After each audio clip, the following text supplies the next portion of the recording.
Guys, welcome back. Today I wanted to do a story time about my traumatic birth experience. So today, as of August 15th, is my eighth month eighth month of me being postpartum. Um my daughter was born on December 15th. We share the same birthday. December 15th as well. And I just wanted to share with you guys my experiences. Please don't mind the settings. I am in my car while doing this story time. Okay, so we're getting straight into it. So with this birth, the only thing that went planned was me going natural. My whole birth plan did not go as it was. So, just to give a little backstory, I had my daughter. I was supposed to, well, I got induced December 14th. And the reason why I got induced is because they were saying that the baby may have low birth weight. So, they said that they didn't want to keep the baby in me until my due date, which my due date was December 22nd. So they didn't want to keep the baby in me because she wouldn't be doing great inside me if she's not growing. So they wanted to induce me. So off the top, I didn't want to get induced because I heard about being induced and how that can cause more problems when you do go to get induced with some people, not all, but it is a possibility that people that get induced can get C-section. Like, it further long bring problems. Me and I never been induced before. I went into labor naturally with both of my other kids. So I was a little nervous about that, but I'd rather be safe than sorry. I'd rather get induced and have my baby healthy than not induced and then wait until I do go into labor naturally and then something possibly be wrong with my baby, or God forbid, anything could have happened. She couldn't have made it or anything like that. So I agreed. I agreed with the induction. They set up a day, which was a week from then, and we set up the date for induction. We went in. So it already had kind of started off wrong with the induction because that's something I didn't want. So then getting to the hospital, I was supposed to be there, I believe, at 8:30 in the morning for my induction. When I got there, the hospital was fully packed with people having babies, so they couldn't put me in a room. So she told me I would have to go home and then call back in a couple of hours to see if they had room. So I said okay. I went home. So I went home around 10. Well, actually, I didn't go straight home. I went to Walmart because, like I said, it was around Christmas time, and I do have two other kids. So I went to go do a little Christmas shopping, then came home, took me a tiny nap, not big, just lay down and relax. And then around 2 o'clock, I called the hospital, see if they had room. They told me to come up. And then I think I took another 45 minutes to get up there, even though I live right around the corner. I live like maybe 3 to 5 minutes from the hospital. So it took me, I didn't want to rush. So I get up there around 2:30, between 2:30 and 3 o'clock. I got up to the hospital and they put me straight in the room. Great. So we got up there straight to the room. Um, they put an IV in me. They go over all the paperwork. But like I said, I never experienced this because my other two kids, I went into labor naturally, so I never experienced all of this. So like it was new. So they asked me what I wanted on my plan. I wanted a free birth. I wanted to be moving around while in labor, like walking and stuff like that. I didn't want to be confined to um, the monitors on your stomach. And they have a machine, for everybody that don't know, they do have a machine that's wireless that you can request, and you can walk around if they still want to keep your baby on a monitor. So I'm explaining all of this, and I originally didn't want an epidural. I wanted to be natural, but I already knew being induced, the pain sometimes is worse. So I had settled on possibly having an epidural if I couldn't handle the pain. So everything was going good. I set up. They actually allowed me to eat, so I ate and everything. So they didn't start my induction into around 6 o'clock at night in the evening, 6 p.m. So they finally insert. They had insert don't get me wrong, I don't really remember the names. They had inserted some type of medication in a cloth that helps you dilate. So they inserted it and they told me that sometimes it doesn't work on the first try. You leave it in for 12 hours and then they reinsert it again after 12-hour mark. So I said, okay, cool. That's what we're going to do. So then before they inserted, like when they checked my cervix, meanwhile, I have not had my cervix checked at all. Like, I didn't want no cervix check. So this was my first time getting my cervix checked, and I was 0 centimeters, pushed back and closed. So I have not dilated. My uterus is not, up or anything. So I'm thinking we might be there all day. Like, and all my both kids, my last daughter, I had her very, very fast. So I wasn't really sure with this one. So, but yeah, so the instant medicine, we got the ball rolling. Before I even got induced, I was having back Braxton Hicks for about 2 weeks. Strong Braxton Hicks. Sometimes they were consistent with the time, sometimes they wasn't, but I never went into labor because my plan was to stay home and labor as much as I can, and then when I couldn't take it and it was unbearable, I'll go to the hospital because I didn't want no type of preventions. And that's what I did with my daughter. As soon as I got admitted to the hospital, I had her about an hour later, 30 minutes to an hour later. So I wanted the same experience with my baby, the one that I just had. So I waited. When I had the Braxton Hicks, nothing happened. So the insulin medicine, I got contractions. They tried to hook me up to the wireless monitor. The wireless monitor wouldn't, the connection wasn't working because they said it was the room that I was in. So I had to be confined to the bed. Like, I had to be monitored up. But I did have an IV, but they never hooked me up to any fluids. So the time is going. They kept checking me. Like, time is going. They kept checking. They checked me one time to see if I was dilated. I wasn't dilated. And I was having really bad contractions. So I told the nurse, that if I am not dilated now and I'm already contracted like this, I don't know if I'm going to be able to go further, because the pain wasn't the pain for me, because I have a high pain tolerance, it wasn't intense, but it was, if I have to deal with this constant pain for hours, who knows, it could be 24 hours I could be in here in labor or being induced.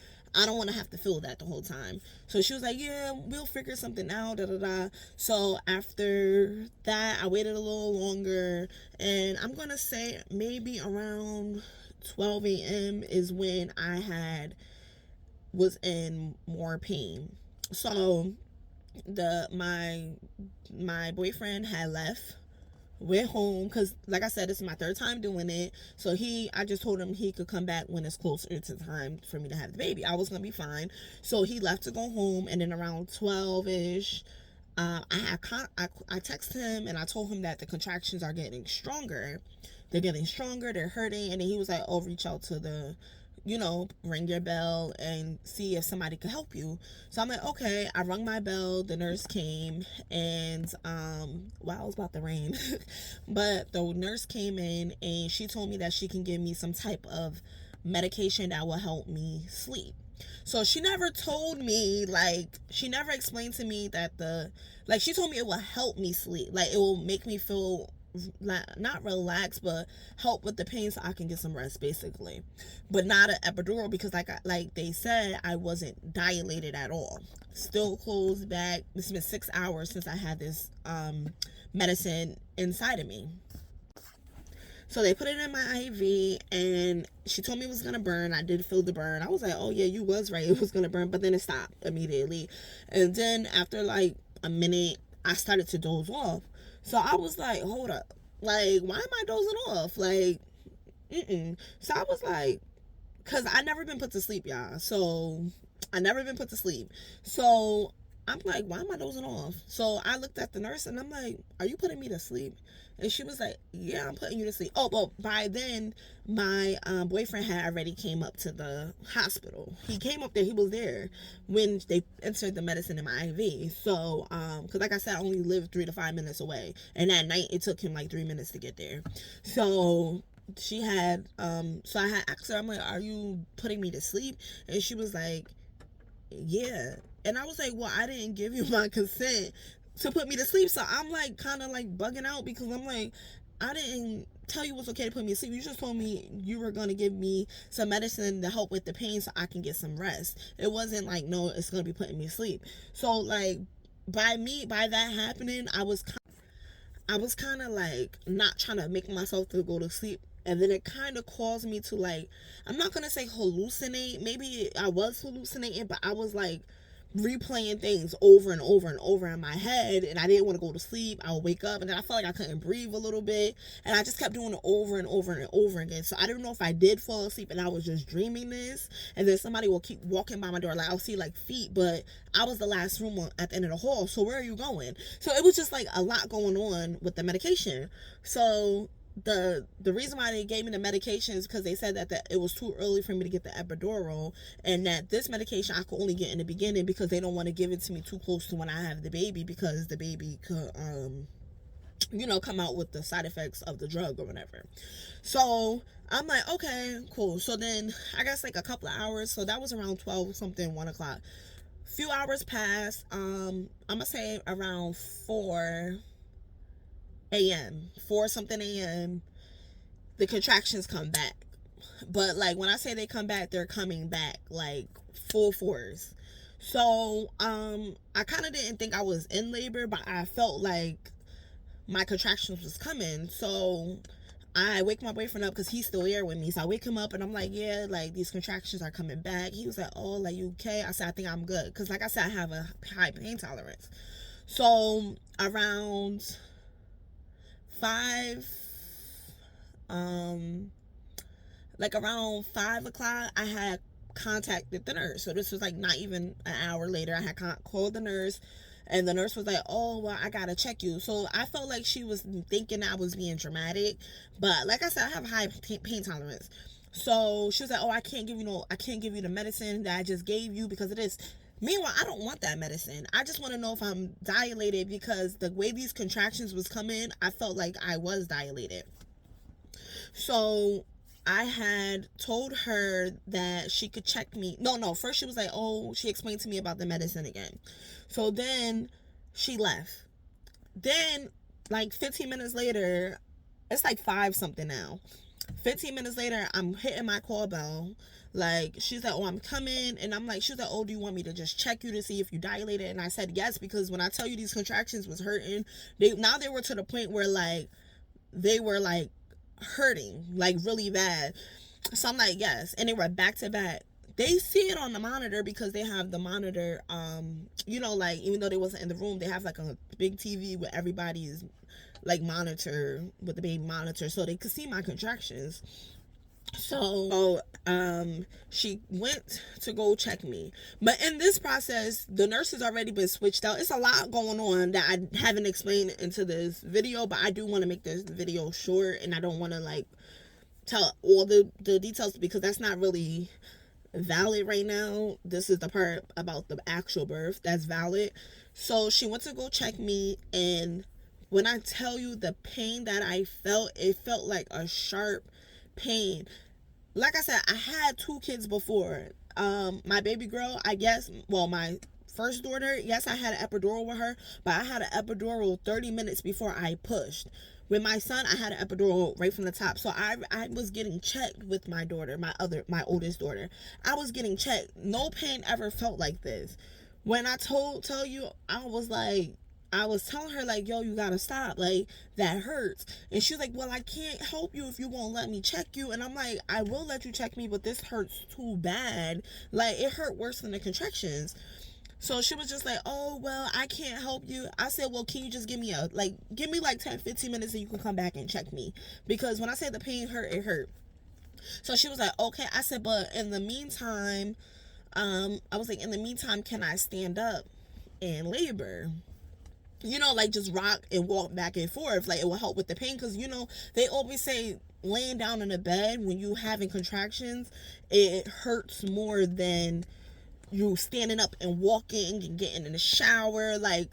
That's why in my birth plan I didn't want to be in the bed, like laying down on the bed having contractions. Like I wanted to be able to walk, I wanted to be able to move, I wanted to be able to, if I wanted to get in the shower, get in the shower and stuff like that. Like that's what I wanted as my plan. So she was like, yeah, you could get up and walk and move around and stuff.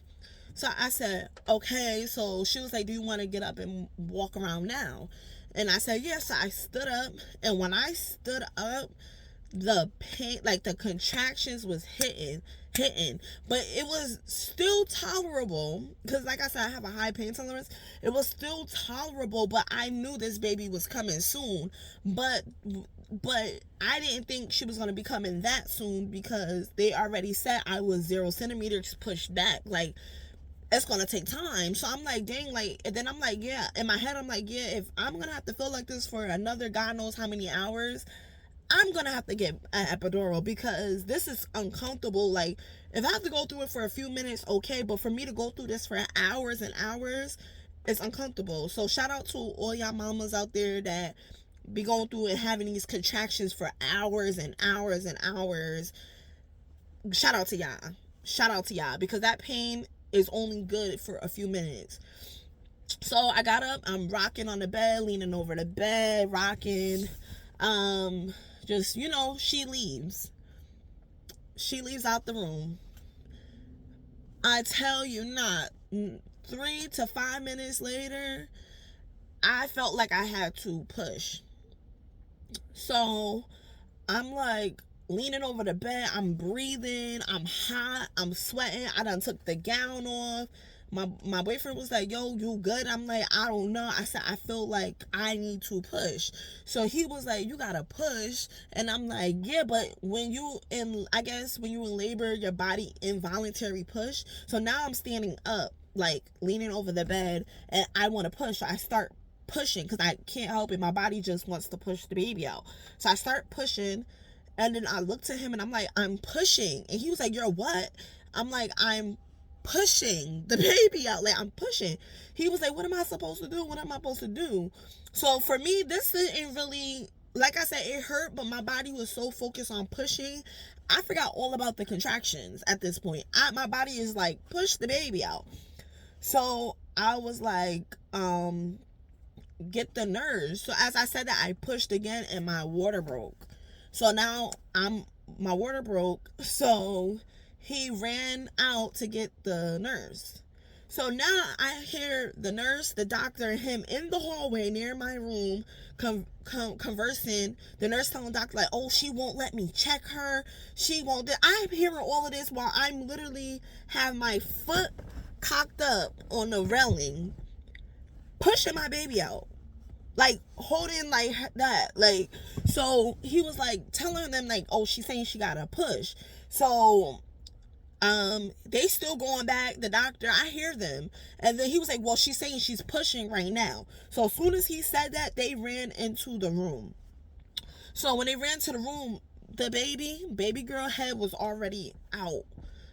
So now the nurse froze up and was like, and then the doctor was like, move, like, not move, but like, get out of my way. Like, so I'm standing up. So they're like, oh, you have to lay down in the bed. So my goal, like I said, my birth plan was to free birth. I wanted to birth standing up. Like, however way it made me feel comfortable was the way for me I wanted to give birth. So I wasn't planning on giving birth on my back. So he was like, you gotta lay down on the bed, you gotta lay down. And I'm like, I can't because the pain, like, the pain. He was like, you have to, you're gonna hurt your baby, So when he said that, I tried to lay down. When I tell you I tried to lay down, it was the most sharpest pain in my back and like in my bottom. So I was like trying to lay down, but I couldn't sit. Like, I couldn't sit to lay down. So he was like, you have to try. So I end up like laying down where my head was like by the foot and my feet was like hanging off the bed, and I was leaning like off of the bed, like I was laying sideways basically. So then they was like, oh, you gotta like turn and like lay right, and I was like, I can't lay right. So my boyfriend's holding my shoulders up and he's holding me up, and I'm like this hanging off the bed. They trying to, they yelling at me to lay the right way. So I just blocked them out and I pushed. When I say I just pushed, And then I think I pushed 3 times, and I just, even though it hurt, I just pushed because I couldn't, like, it was just too much going on. And then I pushed her out. I pushed her out. As soon as I pushed her out, pain went away. The pain instantly went away. I went, fixed myself in the bed, and then it was beautiful because we didn't know we didn't know her gender, so we found out her gender right then and there. But it was just very traumatizing because I do want more kids in the future, and I just feel like my boyfriend didn't really take me serious about the pain because I do have a high pain tolerance. The nurse didn't take me serious. Well, not really the doctor, because the doctor didn't really come in there. It was the nurse. I felt like I wasn't taken serious, and he was out there going back and forth with them while I'm pushing the baby out. He's telling them I have to push. They're not taking it serious. It's just like, it was very traumatizing in that way. But I am thankful that she was healthy and I was healthy. I ended up being able to go home the following day after I gave birth. But I gave birth within a few minutes after the nurse left.